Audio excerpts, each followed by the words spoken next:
ఈ నెల 28న కాంగ్రెస్ పార్టీ ఆవిర్భావ దినోత్సవం సందర్భంగా మహాలక్ష్మి పథకం కింద గ్యాస్ సిలిండర్ను 500కు అందించేందుకు దీన్ని అమలు చేయాలని కాంగ్రెస్ ప్రభుత్వం భావిస్తుంది.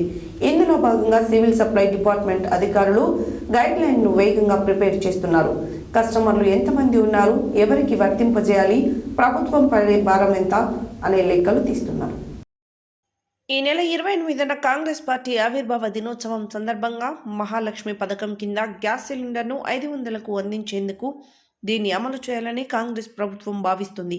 ఇందులో భాగంగా సివిల్ సప్లై డిపార్ట్మెంట్ అధికారులు గైడ్లైన్స్ వేగంగా ప్రిపేర్ చేస్తున్నారు. కస్టమర్లు ఎంతమంది ఉన్నారు, ఎవరికి వర్తింపజేయాలి, ప్రభుత్వంపై పడే భారం ఎంత అనే లెక్కలు తీస్తున్నారు. రాష్ట్రంలో 1,20,00,000 గ్యాస్ కనెక్షన్లున్నాయి. నెలకు 60 లక్షల సిలిండర్లు సరఫరా అవుతున్నాయి. మహాలక్ష్మి పథకం అమలుకు ఎంత లేదన్నా ఏడాదికి దాదాపు 3,000 కోట్లకు పైగా ప్రభుత్వంపై భారం పడే అవకాశం ఉన్నట్లు తెలుస్తుంది. 500కే సిలిండర్ స్కీము గైడ్లైన్స్ రూపొందించే పనిలో సివిల్ సప్లైస్ ఆఫీసర్లు బిజీగా ఉన్నారు.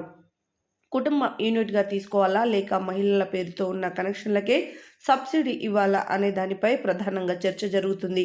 కేవలం మహిళల పేరుతో గ్యాస్ కనెక్షన్లు లెక్కలోకి తీసుకుంటే అవి 70 లక్షల వరకు ఉన్నాయి.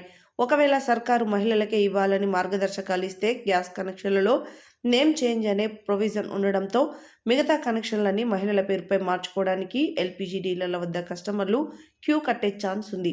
మహిళల పేరు మీదున్న కనెక్షన్లకే 500కు సిలిండర్ అని మార్గదర్శకాలు రూపొందించినా మిగతా వాళ్ళు కూడా నేమ్ చేంజ్ ఆప్షన్ను ఉపయోగించుకుంటున్నారన్న వాదన వినిపిస్తుంది.